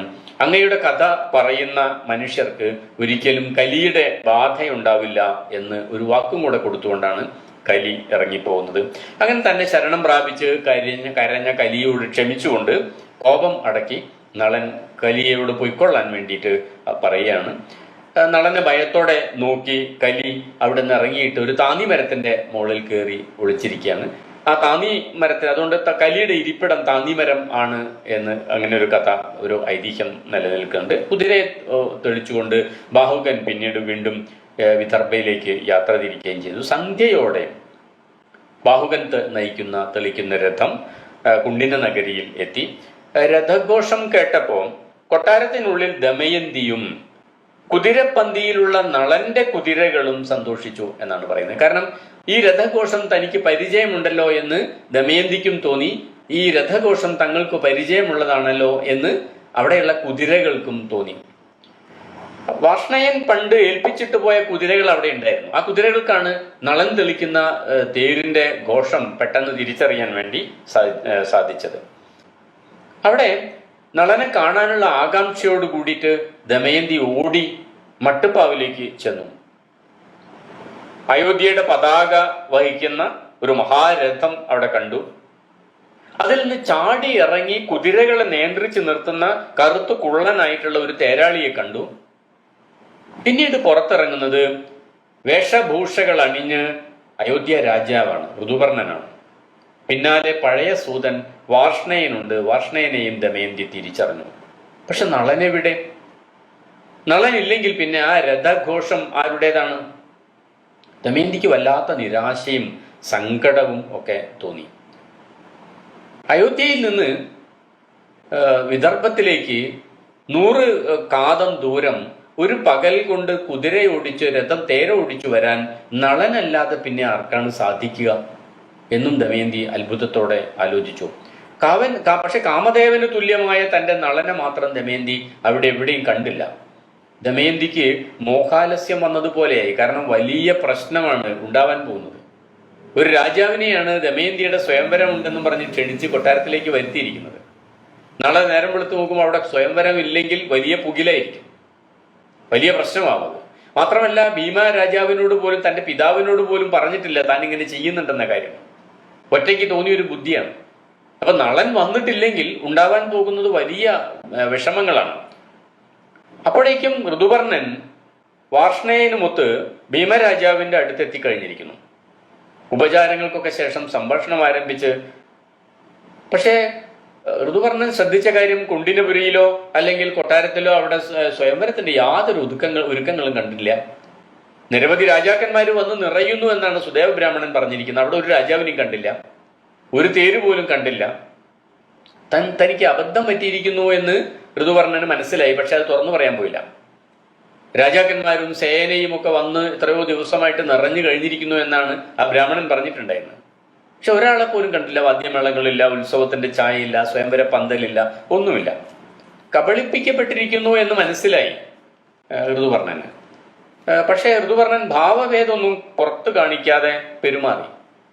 അപ്പൊ ഭീമരാജാവ് സ്വാഭാവികമായിട്ട് ചോദിച്ചു, എന്താ ഇപ്പോ ഇത്രയും ബുദ്ധിമുട്ടി ഇങ്ങനെ ഒരു കഷ്ടപ്പെട്ട് തേരൊക്കെ ആയിട്ട് വന്നിരിക്കുന്നത് ചോദിച്ചു. അങ്ങേ കണ്ടു വന്ദിക്കാൻ എന്ന് ഋതുപർണൻ മറുപടി പറഞ്ഞു. ഭീമരാജാവ് മറുത്തൊന്നും പറഞ്ഞില്ല. പക്ഷെ 100 യോജന താണ്ടി ഇത്രയും കഷ്ടപ്പെട്ട് പാഞ്ഞെത്തിയത് തന്നെ വന്ദിക്കാനാവുമെന്നൊന്നും ഭീമരാജാവിന് വിശ്വസിക്കാനും പറ്റിയില്ല. പക്ഷെ ഒന്നും പറഞ്ഞില്ല. രണ്ടുപേരും ഒരു രഹസ്യമായ ഇടം മനസ്സിൽ വെച്ചുകൊണ്ട് പിന്നീട് സൗകര്യം പോലെ ചോദിക്കാം എന്നൊക്കെ കരുതി അതിഥിക്ക് താമസിക്കാനുള്ള ഒരുക്കങ്ങളൊക്കെ ഉള്ള വിശ്രമ മന്ദിരത്തിലേക്ക് ഋതുപർണനെയും അദ്ദേഹത്തിന്റെ കൂടെ വന്ന വാർഷ്ണേയനെയും രാജാവ് പറഞ്ഞയക്കുകയും ചെയ്തു. ബാഹുകൻ തേർത്തട്ടിൽ തന്നെ കിടക്കുകയാണ് ചെയ്തത്. ഇപ്പോഴും നമ്മൾ ഡ്രൈവർമാരൊക്കെ അങ്ങനെയാണല്ലോ. കാറിൽ ഒരു യാത്രയൊക്കെ ദൂരയാത്രയൊക്കെ പോയാൽ മിക്കവാറും കഴിയുമെങ്കിൽ അതേ കാറിൽ തന്നെ ആയിരിക്കും അവർ കിടക്കുക. അതുപോലെ ബാഹുകൻ അങ്ങനെ തന്നെയാണ് ചെയ്തത്. തേർത്തട്ടിൽ തന്നെയാണ് കിടന്നത്. മട്ടുപ്പാവത്തിൽ നിന്ന് ദമയന്തി നോക്കിയപ്പോൾ ആ കാഴ്ച കണ്ടു. അവള് സമർത്ഥയായ ഒരു തോഴിയുണ്ട് ദമയന്തിക്ക്, കേശിനി എന്ന് പറഞ്ഞിട്ട്. കേശിനിയെ അരികിൽ വിളിച്ചു. എന്നിട്ട് പറഞ്ഞു, തോഴി, ആ തേരാളിയെ കാണുന്നില്ല നീ? ആ കുറിയ മനുഷ്യൻ, ആ വിരൂപനായിട്ടുള്ള ആള്, അയാളെ പറ്റി എനിക്ക് സംശയമുണ്ട്. നീ ചെന്ന് അയാളോട് സംസാരിക്കണം എന്ന് പറഞ്ഞു. ഇടയ്ക്ക് പർണാദൻ ചോദിച്ച ആ ചോദ്യം ഉണ്ടല്ലോ, ആ ചോദ്യം വീണ്ടും നീ ഓർമ്മിപ്പിക്കണം. പർണാദൻ ചോദിച്ച ചോദ്യത്തിന് ഇദ്ദേഹമാണ് മറുപടി പറഞ്ഞു എന്നാണ് പറയുന്നത്. എന്നിട്ട് എന്താണ് ഉണ്ടായത് എന്ന് എന്നോട് ഒന്ന് പറയുകയും വേണം എന്ന് പറഞ്ഞു. കേശിനി നേരെ തേരിന്റെ അടുത്ത് വന്നു. രഥത്തിന് ചുറ്റും നടന്ന് ബാഹുകന്റെ അടുത്ത് എത്തി വിശേഷമൊക്കെ ചോദിച്ചു. ഹേ മാന്യനായ സൂത, നിങ്ങൾ അയോധ്യയിൽ നിന്ന് എപ്പോഴാണ് പുറപ്പെട്ടത്? എന്താണ് ഈ വരവിന്റെ ഉദ്ദേശം? ഇത്ര ധൃതി പിടിച്ചു വന്നത്? എൻ്റെ സ്വാമിനിക്ക് അത് കേൾക്കാൻ താല്പര്യമുണ്ട് എന്ന് പറഞ്ഞു. അപ്പൊ ബാഹുകൻ പറഞ്ഞു, ഭീമപുത്രിയായിട്ടുള്ള ദമയന്തിക്ക് നാളെ പുലർച്ചയ്ക്ക് സ്വയംവരമാണ് എന്ന് ഞങ്ങൾ കേട്ടു. അയോധ്യ രാജാവായിട്ടുള്ള ഋതുപർണനാണ് വന്നിരിക്കുന്നത്. ഞങ്ങൾ ഇന്ന് രാവിലെയാണ് തിരിച്ചത്. അപ്പോൾ കേശിനി ചോദിച്ചു, മറ്റൊരാളുണ്ടല്ലോ കൂടെ, രാജാവിന്റെ കൂടെ, അതാരാണ്? അത് വാർഷ്ണേയൻ എന്ന സൂതനാണ്. നളരാജാവിന്റെ സൂതനായിരുന്നു അദ്ദേഹം. ഇപ്പൊ പക്ഷെ അദ്ദേഹം അയോധ്യാവതിയെയാണ് സേവിച്ചുകൊണ്ട് കഴിയുന്നത്. ഞാൻ ബാഹുകൻ എന്നാണ് എൻ്റെ പേര്. മഹാരാജാവിന്റെ തേരാളിയും അദ്ദേഹത്തിന്റെ പ്രധാന പാചകക്കാരനും ആണ് എന്നൊക്കെ അദ്ദേഹം മറുപടി പറഞ്ഞു. നള മഹാരാജാവ് ഇപ്പൊ എവിടെയുണ്ട്? വാർഷ്ണേയൻ അതിനെക്കുറിച്ച് വല്ലതും പറഞ്ഞോ? അദ്ദേഹത്തിന് അറിയോ നള രാജാവ് എവിടെയുണ്ട് എന്നൊക്കെ ഈ കേശിനി വീണ്ടും ചോദിച്ചു. അങ്ങയോട് അതിനെപ്പറ്റി വല്ലതും പറഞ്ഞിട്ടുണ്ടോ എന്നൊക്കെ ചോദിച്ചു. നളന്റെ മക്കളെ ഇവിടെ ഏൽപ്പിച്ച് പോയതാണ് വാർഷ്ണേയൻ. പിന്നീട് അദ്ദേഹം അയോധ്യ രാജാവിന്റെ സേവകനായിട്ട് ജോലി ചെയ്തുകൊണ്ടിരിക്കുകയാണ്. നളനെ പറ്റി അയാൾക്കൊന്നും അറിഞ്ഞുകൂടാ എന്നാണ് എന്നോട് പറഞ്ഞിരിക്കുന്നത്. അയോധ്യയിൽ നിന്ന് വന്ന ബ്രാഹ്മണൻ ചോദിച്ച ചോദ്യങ്ങൾക്ക് താങ്കളാണ് മറുപടി പറഞ്ഞത് എന്ന് കേട്ടു. എന്നാൽ അദ്ദേഹം ഇവിടെ വന്ന് അറിയിച്ചിട്ടുണ്ടായിരുന്നു. പകുതി കീറിയെടുത്ത ഒറ്റച്ചേലയുമായി കാട്ടിൽ കിടന്നുറങ്ങുന്ന പ്രിയയെ വിട്ടിട്ട് പ്രിയപ്പെട്ടവനെ നീ എവിടെ പോയി? അവൾ അതേ മട്ടിൽ ഇന്നും കരഞ്ഞുകൊണ്ട് നിൽപ്പാണ്. എന്ത് സമാധാനമുണ്ട് ഇതിന്? ബാഹുക അങ്ങ് എന്താണ് അതിന് മറുപടി പറഞ്ഞത് എന്ന് കേശിനി ചോദിച്ചു. ഭൈമി അത് വീണ്ടും കേൾക്കാൻ ആഗ്രഹിക്കുന്നുണ്ട്. അപ്പൊ ബാഹുകൻ അത് കേട്ടപ്പോ അദ്ദേഹത്തിന്റെ ഇരു കണ്ണും കലങ്ങി നിറഞ്ഞ് ഒഴുകാൻ തുടങ്ങി. കണ്ഠം ഇടറിക്കൊണ്ട് ബാഹുകൻ ആ മറുപടി വീണ്ടും പറഞ്ഞു. അപരാധം ചെയ്തവനെങ്കിലും കുലസ്ത്രീകൾ പതിയെ ദ്വേഷിക്കില്ല. ഭർത്താവ് വെടിഞ്ഞു പോയാലും പാതിവൃത്യ ശക്തിയാൽ അവൾ ജീവിച്ചുകൊള്ളും. കഷ്ടകാലത്തിൽപ്പെട്ട് എല്ലാം നഷ്ടപ്പെട്ട് വിശന്ന് ഉഴന്ന് അലയുന്ന അവനോട് അവൾ പൊറുക്കേണ്ടതാണ്. ഇത്രയും പറഞ്ഞപ്പോഴേക്കും തുടർന്ന് പറയാനാവാതെ ബാഹുകൻ പൊട്ടിക്കരയുന്നുണ്ടായിരുന്നു. അയാളോട് യാത്ര പറഞ്ഞ് കേശിനി നേരെ ദമയന്തിയുടെ അടുത്തെത്തിയിട്ട് ഉണ്ടായ കാര്യങ്ങളെല്ലാം പറഞ്ഞു. ഇങ്ങനെയൊക്കെയാണ് സംഭവിച്ചത് എന്ന് പറഞ്ഞു. കേശിനി, അദ്ദേഹം എൻ്റെ ഭർത്താവാണ് എന്ന് എൻ്റെ മനസ്സ് പറയുന്നുണ്ട്, എങ്കിലും നീ വീണ്ടും പോകും. എന്നിട്ട് അവിടെ ചെന്ന് അദ്ദേഹം എന്തൊക്കെയാണ് ചെയ്യുന്നതെന്ന് നീ നോക്കണം. എങ്ങനെയാണ് അദ്ദേഹം പെരുമാറുന്നത് ചോദിക്കണം. പിന്നെന്താ വേണ്ടത്? പാചകത്തിന് തീ ചോദിച്ചാൽ കൊടുക്കരുത്, വെള്ളവും കൊടുക്കരുത്. എന്നിട്ട് മറഞ്ഞു നിന്ന് അദ്ദേഹം എന്താണ് ചെയ്യുന്നത് എന്ന് നീ വീക്ഷിച്ച് എൻ്റെ അടുത്ത് വന്ന് വിവരം പറയണം. കേശിനി അതുപോലെ തന്നെ ബാഹുകനെ നിരീക്ഷിച്ച് കുറച്ച് സമയം കഴിഞ്ഞപ്പോൾ അമ്പരപ്പോടെ അവിടെ കണ്ട കാര്യങ്ങൾ വിശദീകരിക്കാൻ വേണ്ടിയിട്ട് ദമയന്തിയുടെ അടുത്ത് ഓടി വന്നിട്ട് പറഞ്ഞു, ദേവി, ഞാൻ ഇങ്ങനെ ഒരു അത്ഭുതം കണ്ടിട്ടില്ല എൻ്റെ ജീവിതത്തിൽ, കേട്ടിട്ടുമില്ല. ഈ ബാഹുകനുണ്ടല്ലോ, അവനൊരു അമാനുഷ്യനായിട്ടുള്ള കക്ഷിയാണ്, ആള് തന്നെയാണ്. എന്താ കാരണം? ചെറിയ വാതിൽക്കൽ പോലും അയാൾ കുനിയുന്നില്ല. പിന്നെന്താ സംഭവിക്കുന്നത്? അയാൾ വരുമ്പോൾ വാതിൽ ഉയർന്നു കൊടുക്കുകയാണ് ചെയ്യുന്നത്. അയാൾ നടന്നു വരുമ്പോൾ വാതിൽ മേലോട്ട് ഉയർന്നു കൊടുക്കും. ഋതുപർണ രാജാവിന് അത്താഴം ഒരുക്കാൻ വേണ്ടി മാംസം ഉൾപ്പെടെ എല്ലാ വിഭവങ്ങളും എത്തിച്ചു കൊടുത്തിട്ടുണ്ട്. പാചകം ചെയ്യുന്നത് നളൻ ഈ ബാഹുകനാണ്. പക്ഷെ മാംസവും മറ്റും കഴുകാൻ ബാഹുകൻ ഒന്ന് നോക്കിയതേ ഉള്ളൂ. മാംസം വെച്ച പാത്രത്തിലൊക്കെ താനേ വെള്ളം എന്ന് നിറയുന്നു. അതേ വെള്ളം കോരുന്നില്ല, എടുക്കുന്നില്ല, ഒഴിക്കുന്നൊന്നും ചെയ്യില്ല. പിന്നെയോ ഒരു പുൽക്കെട്ടെടുത്ത് പുല്ലിന്റെ തീ പിടിപ്പിക്കാൻ വേണ്ടി പുല്ലിന്റെ ഒരു കെട്ടെടുത്തിട്ട് സൂര്യന് നേരെ ഉയർത്തിയപ്പോ അതിൽ അഗ്നി ജ്വലിച്ചു. തീ അയാളെ പൊള്ളിക്കുന്നേ ഇല്ല. കൈ നീട്ടിയാൽ ഉടനെ അയാൾക്ക് എന്തു വേണമെങ്കിലും വെള്ളം അയാളുടെ കയ്യിലെത്തുന്നു. മറ്റൊരു അത്ഭുതവും ഞാൻ കണ്ടു. പാചകമൊക്കെ കഴിഞ്ഞ് ഒരിടത്ത് വന്നിരുന്ന് ബാഹുകൻ പൂക്കളെടുത്ത് ഞെരടാൻ തുടങ്ങി. അയാൾ മർദ്ദിച്ചപ്പോ പൂക്കളൊക്കെ വീണ്ടും പുതിയതായിട്ട് വിടർന്ന് വിലസുകയും മണം വീശുകയും ചെയ്തു തുടങ്ങി. ഇതെല്ലാം കേട്ടപ്പോൾ ഇതെല്ലാം കണ്ട് അത്ഭുതത്തോടെ ഞാൻ ഇങ്ങോട്ട് ഓടിപ്പോന്നതാണ്. അപ്പൊ വീണ്ടും ദമയന്തി തന്റെ പരീക്ഷണം അവസാനിപ്പിക്കാൻ നിശ്ചയിച്ചിട്ടില്ല. നാളെ ഇയാൾ പാചകം ചെയ്ത ഭക്ഷണത്തിൽ നിന്ന്, ഈ ബാഹുകൻ പാചകം ചെയ്ത ഭക്ഷണത്തിൽ നിന്ന് ആരും അറിയാതെ കുറച്ച് മാംസക്കറി തനിക്ക് എടുത്തു കൊണ്ടുവരാൻ വേണ്ടി വീണ്ടും പറഞ്ഞയക്കുകയാണ് കേശിനിയെ. അപ്പൊ കേശിനി അത് പ്രകാരം ചെയ്തു. ആ കറിയുമായിട്ട് വന്ന് മാംസക്കറി രുചിച്ച് ദമയന്തി ഉറക്കെ കരയുകയാണ് ചെയ്യുന്നത്. കാരണം ഇത് തൻ്റെ ഭർത്താവ് പാചകം ചെയ്ത മാംസക്കറിയാണ് എന്ന് ദമയന്തിക്ക് പെട്ടെന്ന് മനസ്സിലായി. കാരണം ഇതിനു മുമ്പ് പലപ്പോഴും കൊട്ടാരത്തിൽ ഇരിക്കുന്ന സമയത്ത് പലപ്പോഴും നളൻ പാചകം ചെയ്ത മാംസക്കറി ഇവള് കഴിച്ചിട്ടുണ്ട്, ദമയന്തി കഴിച്ചിട്ടുണ്ട്. അതേ രുചിയാണ് എന്ന് മനസ്സിലായി. ഒരു പരീക്ഷണം കൂടി നടത്താൻ വേണ്ടി കേശിനിയോട് പറഞ്ഞു, നീ ഒരു കാര്യം ചെയ്യണം, ഇന്ദ്രസേനയെയും കേശിനിക്കൊപ്പം പറഞ്ഞയച്ചിട്ട് പറഞ്ഞു, ബാഹുകന്റെ അടുത്ത് ഈ കുട്ടികളുമായിട്ട് ചെല്ലണം എന്ന് പറഞ്ഞു. അപ്പോൾ കുട്ടികളെ കണ്ട ബാഹുകൻ താൻ ഇവിടെ ബാഹുകനാണ് എന്നും താൻ തേരാളിയാണ് എന്നും സേവകനാണെന്നുള്ള കാര്യമൊക്കെ മറന്ന് പൊട്ടിക്കരഞ്ഞുകൊണ്ട് കുട്ടികളെ കെട്ടിപ്പിടിച്ച്, അപ്പൊ കുട്ടികൾ പേടിച്ചിട്ട് മാറിപ്പോവാൻ തുടങ്ങി. ദൂരേക്ക് മാറിപ്പോവാൻ. ഏതൊരു കുള്ളൻ ഒരു മനുഷ്യൻ വന്നിട്ട് തന്നെ പിടിക്കുന്നു വെച്ചിട്ട് അദ്ദേഹം അത് പരിഗണിക്കാതെ കുട്ടികളെ ശക്തമായിട്ട് പിടിച്ച് മടിയിൽ വെച്ച് ഉറക്കെ കരയാൻ തുടങ്ങി. പെട്ടെന്ന് ബോധം വന്നു, തൻ്റെ പരിസര ബോധം വന്നപ്പോൾ കേശിനിയോട് പറഞ്ഞു, എനിക്കും ഇതേ പ്രായത്തിലുള്ള 2 കുട്ടികളുണ്ട്, അതുകൊണ്ട് ഞാൻ എൻ്റെ സമനില തെറ്റിപ്പോയതാണ്. ഈ കുട്ടികളെ വേഗം തിരിച്ചു കൊണ്ടുപോയിട്ട് കൊട്ടാരത്തിൽ തന്നെ കൊണ്ടാക്കൂ എന്ന് പറഞ്ഞ് കുട്ടികളെ തിരിച്ചു പറഞ്ഞയക്കുകയും ചെയ്തു. ബാഹുക വേഷത്തിൽ വന്ന സൂതൻ നളൻ തന്നെ എന്ന് സംശയാതീതമായിട്ട് ദമയന്തിക്ക് ബോധ്യപ്പെട്ടു.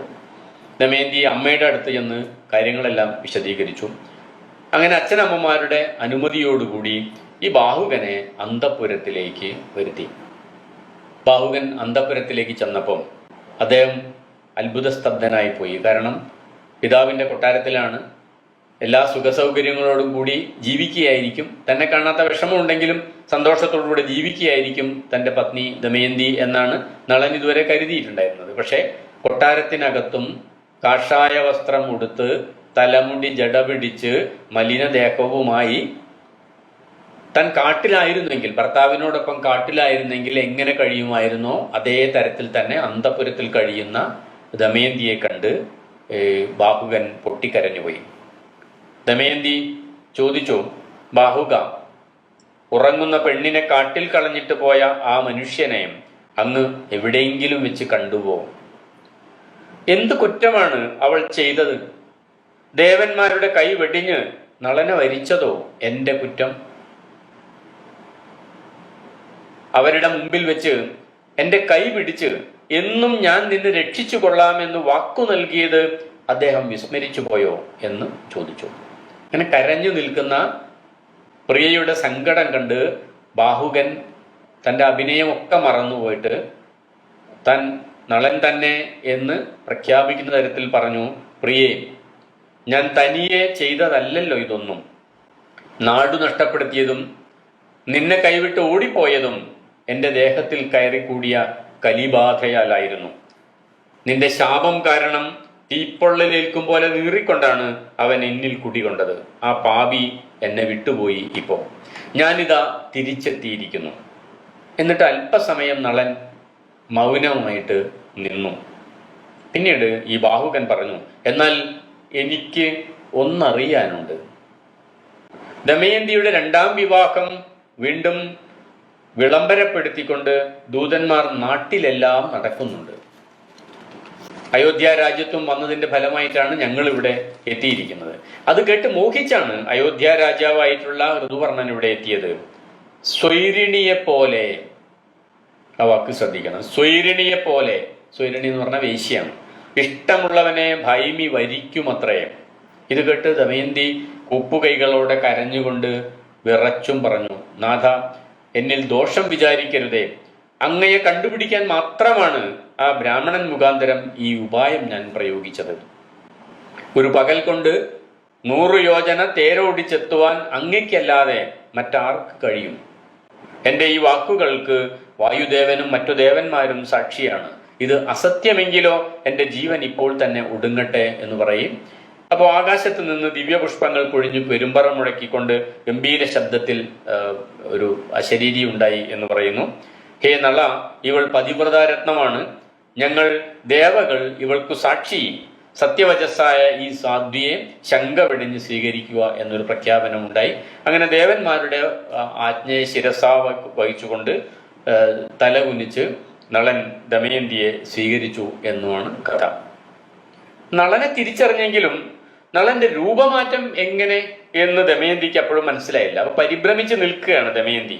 ആ പരിഭ്രമിച്ച് നിൽക്കുന്ന ദമയന്തിയെ നോക്കി നളൻ നാഗരാജാവിനെ സ്മരിച്ചുകൊണ്ട് കാർക്കോടകൻ അദ്ദേഹത്തിന് നൽകിയ വസ്ത്രം പുതച്ചപ്പോൾ തൻ്റെ പഴയ രൂപം തിരിച്ചു കിട്ടി. വീര്യവും സൗന്ദര്യവും ഉജ്ജ്വലിച്ച് നിൽക്കുന്ന നളൻ കണ്ണീരൊഴുക്കിക്കൊണ്ട് നിൽക്കുന്ന തൻ്റെ പ്രേയസിയുടെ നേരെ ദീർഘമായിട്ടുള്ള ബാഹുക്കളെ നീട്ടി അവളെ ആശ്ലേഷിച്ചു. പിറ്റേ ദിവസം വിവരങ്ങളെല്ലാം മനസ്സിലാക്കിയ ഋതുവർണ്ണൻ നളനിൽ നിന്ന് അശ്വഹൃദയം ഗ്രഹിച്ചതിന് ശേഷം സ്വന്തം രാജ്യത്തിലേക്ക് തിരിച്ചുപോയി. എന്തിനാ അത് അത്ര പെട്ടെന്ന് അശ്വഹൃദയം സ്വീകരിച്ചത്? ഇല്ലെങ്കിൽ ഇയാൾ പോയാൽ കുറെ കാലം പിടിക്കും അവിടെ എത്താൻ. ഇത്ര വേഗത്തിൽ ഇങ്ങോട്ട് വരാൻ പറ്റില്ലല്ലോ. അപ്പൊ ഈ വേഗത്തിൽ അവിടെ എത്താൻ വേണ്ടിയാണ് അശ്വഹൃദയം സ്വീകരിച്ച് ആ വിദ്യ ഉപയോഗിച്ചുകൊണ്ട് തന്നെ തിരിച്ചുപോയി. നളൻ നേരത്തെ കൊടുത്തൊരു വാക്കുമുണ്ടല്ലോ, അക്ഷഹൃദയം ഇങ്ങോട്ട് പഠിപ്പിച്ചാൽ അശ്വഹൃദയം തിരിച്ചു പഠിപ്പിക്കാം എന്നുള്ളത്. ആ വാക്ക് പാലിക്കുകയും ചെയ്തു. പുത്രിയുടെ കഷ്ടകാലം അവസാനിച്ചതിൽ ഭീമരാജാവിനും പത്നിക്കും വലിയ ആശ്വാസമായി. 4 വർഷത്തെ വേർപാടിന് ശേഷം ഒന്നുചേർന്ന നളനും ദമയന്തിയും കുട്ടികളുമൊത്ത് കുറച്ച് ദിവസം സന്തോഷത്തോടു കൂടി താമസിച്ചു. ഒരു ദിവസം നളൻ ദമയന്തിയെ വിളിച്ചു പറഞ്ഞു, ഭൈമി, ഞാൻ നിഷധത്തിലേക്ക് യാത്രയാവുകയാണ്. എനിക്ക് പുഷ്കരനെ കാണേണ്ട അത്യാവശ്യമുണ്ട് എന്ന് പറയും. അങ്ങനെ ഭീമരാജാവ് നൽകിയ തേരും അതിലെ കുറച്ച് സൈന്യങ്ങളും ആനകളും ഒക്കെ ആയിട്ട് നിഷധ രാജ്യത്തേക്ക് നളൻ യാത്രയാവുകയും അവിടെ രാജാവായിട്ട് വാഴുന്ന പുഷ്കരനെ കണ്ട് അദ്ദേഹം പറഞ്ഞു, പുഷ്കര, ഞാൻ കുറച്ച് ധനം ഉണ്ടാക്കിയിട്ടാണ് വീണ്ടും വന്നിരിക്കുന്നത്, നമുക്ക് ഒരിക്കൽ കൂടെ ചൂത് കളിക്കാം എന്ന് പറഞ്ഞു. അപ്പോൾ പുഷ്കരൻ പറഞ്ഞു, എൻ്റെ ഭാഗ്യമാണ്, ഇത്തവണ അങ്ങയുടെ സമ്പത്ത് മാത്രമല്ല ദമയന്തിയെ കൂടെ എനിക്ക് സ്വന്തമാക്കണം എന്നുണ്ട്, അതുകൊണ്ട് നമുക്ക് ചൂത് കളിക്കാം എന്ന് പറഞ്ഞ് നളനുമായിട്ട് പുഷ്കരൻ ചൂത് കളിക്കാൻ ഇരിക്കുകയും കലിബാധ ഇറങ്ങിയ പുഷ്കരനെ നളൻ നിഷ്പ്രയാസം തോൽപ്പിക്കുകയും ഒറ്റ കളിയിൽ തന്നെ പുഷ്കരന്റെ സർവസ്വവും രാജ്യവും അടക്കമുള്ള എല്ലാം നഷ്ടപ്പെടുകയും അങ്ങനെ നളൻ തന്റെ രാജ്യവും സമ്പത്തും എല്ലാം തിരിച്ചെടുക്കുകയും ചെയ്തു. നളൻ മന്ദഹാസത്തോടു കൂടി പുഷ്കരനോട് പറഞ്ഞു, അല്ലയോ പുഷ്കര, അന്ന് ജയിച്ചത് നീയല്ല, കലിയാണ്. അത് നിന്റെ കുറ്റമല്ല എന്നും എനിക്കറിയാം, എൻ്റെ കുറ്റം അല്ലാത്തതുപോലെ തന്നെ. ഭൈമിയെ നിനക്ക് ഏതായാലും കിട്ടാൻ പോകുന്നില്ല, അതുകൊണ്ട് നീ പൊയ്ക്കൊള്ളുക എന്ന് പറഞ്ഞ് പുഷ്കരനെ ആശ്ലേഷിച്ച് അവന് സമ്മാനങ്ങളൊക്കെ നൽകിയാണ് നളൻ യാത്രയാക്കുന്നത്. നളനോട് ചെയ്തതിൻ്റെ പ്രതികാരം ആയിട്ട് ക്രൂരമായിട്ടല്ല നളൻ പെരുമാറുന്നത് എന്ന് അർത്ഥം. മഹാരാജാവ് എത്തിയിരിക്കുന്നു എന്നറിഞ്ഞ് ജനങ്ങൾക്കൊക്കെ വലിയ ആഹ്ലാദമായി. അതുകൊണ്ട് യുധിഷ്ഠിര, ബൃഹദശ്വനാണല്ലോ ഈ കഥ പറയുന്നത്, അതുകൊണ്ട് യുധിഷ്ഠിര, നിന്നേക്കാൾ, നീ മനസ്സിലാക്കേണ്ട ഇതാണ്, നിന്നേക്കാൾ ക്ലേശിച്ച രാജാക്കന്മാർ വേറെയും ഉണ്ട് എന്ന് നീ തിരിച്ചറിയണം. നിന്റെ മനസ്സ് ഒരിക്കലും തളർന്നുകൂടാ, ശക്തി ചൈതന്യങ്ങളോടെ നീ വാഴുകയാണ് വേണ്ടത് എന്ന് അവരെ അനുഗ്രഹിച്ച ശേഷം ബൃഹദശ്യൻ യാത്രയാവുകയും ചെയ്തു. അപ്പോൾ ഇവിടെ നമ്മൾ നേരത്തെ സൂചിപ്പിച്ചാണ്, അധികാരവും സമ്പത്തും ആത്മാഭിമാനവും ഒക്കെ നഷ്ടപ്പെട്ട് നിസ്സഹായരായിട്ട് കാട്ടിൽ കഴിയുന്ന പാണ്ഡവർക്ക്, പ്രത്യേകിച്ചും അതിൻ്റെ തലവനായിട്ടുള്ള യുധിഷ്ഠിരന് സമനില തെറ്റാതിരിക്കാൻ വേണ്ടി നടത്തുന്ന മനഃശാസ്ത്രപരമായിട്ടുള്ള ഒരു കൗൺസിലിംഗ് ആണ് യഥാർത്ഥത്തിൽ ബൃഹദശ്യ മുനിയുടെ ഈ ഉപദേശവും നളദമയന്തിമാരുടെ കഥ പറഞ്ഞു കൊടുക്കുന്നു. ഇങ്ങനെ വലിയ ദുരിതത്തിൽ അല്ലെങ്കിൽ ധർമ്മസങ്കടങ്ങളിലൊക്കെ അകപ്പെടുന്ന കഥാസന്ദർഭങ്ങളിലൊക്കെ സമാനമായിട്ടുള്ള ഉദാഹരണങ്ങൾ പറഞ്ഞ് ഇതാദ്യമായിട്ടല്ല, ഇത് സ്വാഭാവികമാണ്, ഇതിൽ നിന്നൊക്കെ നമുക്ക് ഈ പ്രശ്നങ്ങളിൽ നിന്നൊക്കെ പരിഹാരം ഉണ്ടാവും എന്ന് മിക്കവാറും പുരാവൃത്തങ്ങളിൽ ഈ ഒരു രീതി നമുക്ക് കാണാൻ സാധിക്കും. നളന്റെ ഉദാഹരണം യുധിഷ്ഠിരന്റെ നിന്ന് പലതും വ്യത്യസ്തമാണ് എന്ന കാര്യം നമ്മളിവിടെ ആലോചിക്കണം. യുധിഷ്ഠിരന്റെ മനസ്സമാധാനിപ്പിക്കാൻ വേണ്ടിയാണ് നളന്റെ ഉദാഹരണം പറഞ്ഞതെങ്കിലും നളന്റെ ഉദാഹരണം യുധിഷ്ഠിരനിൽ നിന്നും പല ആംഗിളിലും പല കാര്യങ്ങളിലും വ്യത്യസ്തമാണ്. ഒന്നാമത്തെ കാര്യം, നളൻ രാജ്യവും സമ്പത്തും മാത്രമേ നഷ്ടപ്പെടുത്തുന്നുള്ളൂ, ദമയന്തിയെ പണയം വെക്കുന്നില്ല, മക്കളെ പണയം വെക്കുന്നില്ല. മക്കളെ ദമയന്തി ആദ്യം തന്നെ അച്ഛൻ്റെ അടുത്തേക്ക് പറഞ്ഞയച്ചു. ദമയന്തിയെ പണയം വെക്കാൻ പറഞ്ഞിട്ട് പോലും നളനത് മാനിക്കുന്നില്ല. തൻ്റെ ആഭരണങ്ങളും കിരീടവും വസ്ത്രവും അടക്കം ഊരിക്കൊടുത്ത് നടന്ന് അകലുകയാണ്. അങ്ങനെ അതുകൊണ്ട് ദമയന്തിയെ അപമാനിക്കാൻ പുഷ്കരന് കഴിയുന്നില്ല. യുധിഷ്ഠിരനാണെങ്കിൽ വസ്തുക്കളായിട്ടാണ് തൻ്റെ സഹോദരന്മാരെയും ഭാര്യയും ഒക്കെ പരിഗണിച്ചത്. ആദ്യം തേര് വെച്ചു, പണയം വെച്ചു, ആഭരണങ്ങൾ പണയം വെച്ചു, സമ്പത്ത് മുഴുവൻ പണയം വെച്ചു, ആനയെ പണയം വെച്ചു, രാജ്യം പണയം വെച്ചു, പിന്നെ അനിയന്മാരെ പണയം വെച്ചു, ഭാര്യയെ പണയം വെച്ചു.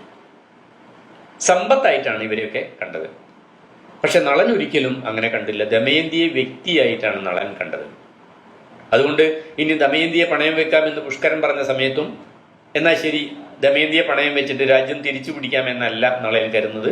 അത് എൻ്റെ അവകാശത്തിൽപ്പെട്ടതല്ല, അവൾ സ്വതന്ത്രയായ വ്യക്തിയാണ് എന്ന് പറയാതെ പറഞ്ഞുകൊണ്ട് തൻ്റെ കിരീടവും തൻ്റെ ആഭരണവും അഴിച്ചു വെച്ച് നളൻ നടന്നു പോവുകയാണ്. ദമയന്തി കാട്ടിലേക്ക് പിന്നാലെ വരികയാണ് ചെയ്യുന്നത്.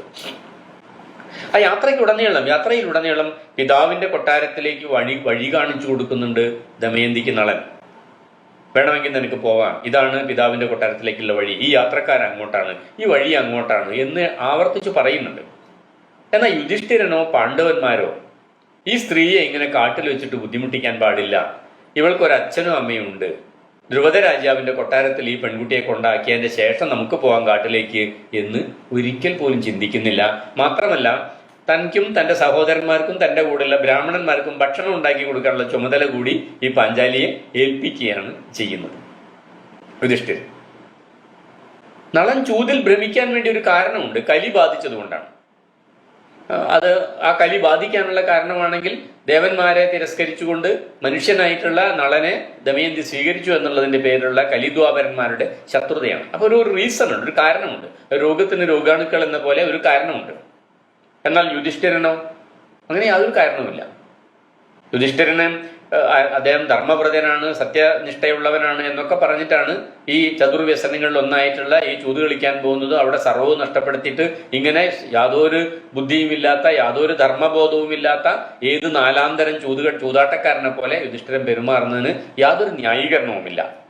ആകെയുള്ള ഒരു ന്യായീകരണം ഹസ്തിനപുരത്തിന്റെ അധികാരം കൂടി തന്റെ കയ്യിൽ വരണം എന്നുള്ള ഒരു അത്യാർത്ഥിയല്ലാതെ വേറെ ഒന്നും നമുക്ക് പറയാൻ പറ്റില്ല.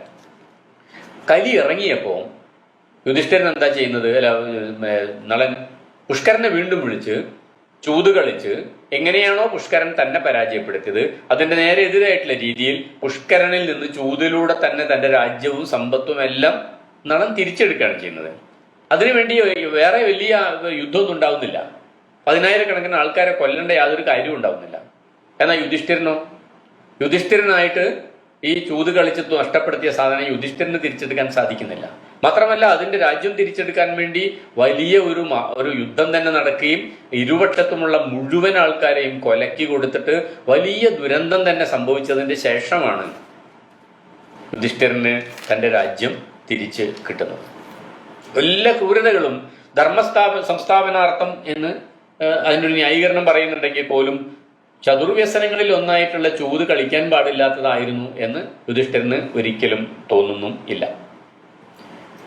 അതേപോലെ അശ്വഹൃദയം, അക്ഷഹൃദയം എന്ന രണ്ട് വിശേഷ ജ്ഞാനങ്ങളെ കുറിച്ച് നളചരിതത്തിൽ ഇവിടെ പറയുന്നുണ്ട്. ഒന്ന് വേഗത്തിൽ രഥം ഓടിക്കലാണ്, അതിവേഗത്തിൽ കണക്ക് കൂട്ടാനുള്ള കഴിവാണ് രണ്ടാമത്തത്.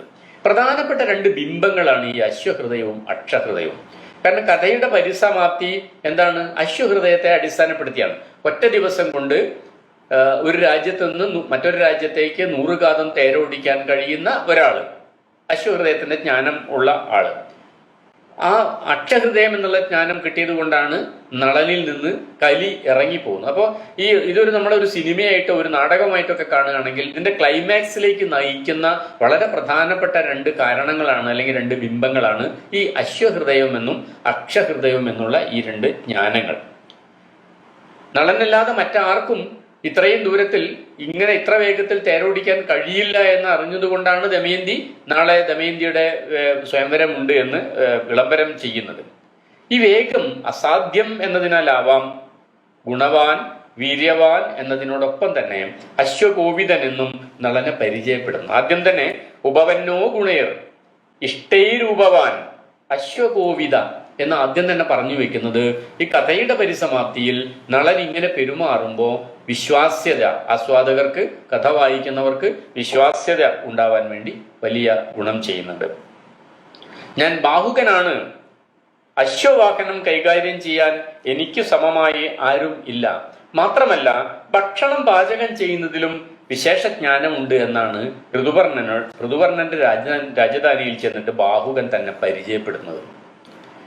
ഭീമരാജാവിന്റെ കൊട്ടാരത്തിലെത്തിയ ബാഹുകനെ പരീക്ഷിക്കാൻ മാംസാഹാരം രുചിച്ചു നോക്കുകയാണ് ദമയന്തി. സ്വജിത നളസിദ്ധസ്യ മാംസസ്യ ബഹുശപുര, കുറെ പ്രാവശ്യം ഞാൻ കഴിച്ചതാണ് നളൻ ഉണ്ടാക്കിയ ഭക്ഷണം. പ്രാശ്യമത്വ നളം സൂതം പ്രകോശ ദൃശ ദുഃഖിത. അതുകൊണ്ടാണ് ഈ ഒരു ടെസ്റ്റ് വെക്കുന്നത്. അപ്പൊ എന്താ അതിന്റെ പ്രത്യേകത? ആണുങ്ങൾക്ക് കടന്നു ചെല്ലാൻ പറ്റാത്ത അല്ലെങ്കിൽ പാടില്ലാത്ത സ്ഥലമാണ് അടുക്കള എന്ന ഒരു പൊതുബോധത്തിൽ നിന്നാണ്, അല്ലെങ്കിൽ ഒരു പൊതുബോധമുള്ള ഒരു പാരമ്പര്യമാണ് നമ്മുടേത്.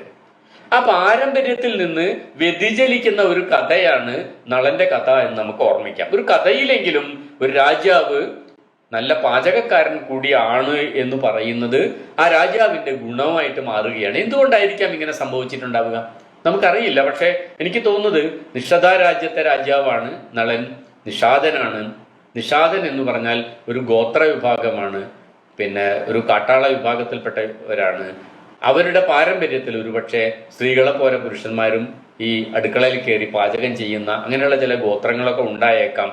അതുകൊണ്ടായിരിക്കാം ഒരുപക്ഷെ ഇത്തരം ഒരു കഥയിൽ രാജാവിന് അടുക്കളയിൽ പണിയും അല്ലെ ഭക്ഷണം പാചകം ചെയ്യാനും അറിയാം എന്നുള്ളത് അഭിമാനത്തോടു കൂടി രാജാവ് പറയുന്ന ഒരു സ്ഥിതി ഉണ്ടായത്. ഇന്ന് ഈ കഥ നമുക്കിവിടെ അവസാനിപ്പിക്കാം. ഇതിൻ്റെ തുടർ വ്യാഖ്യാനങ്ങൾ നമുക്ക് അടുത്ത ഞായറാഴ്ച 27ാമത്തെ എപ്പിസോഡിൽ ചർച്ച ചെയ്യാം. എല്ലാവർക്കും നന്ദി.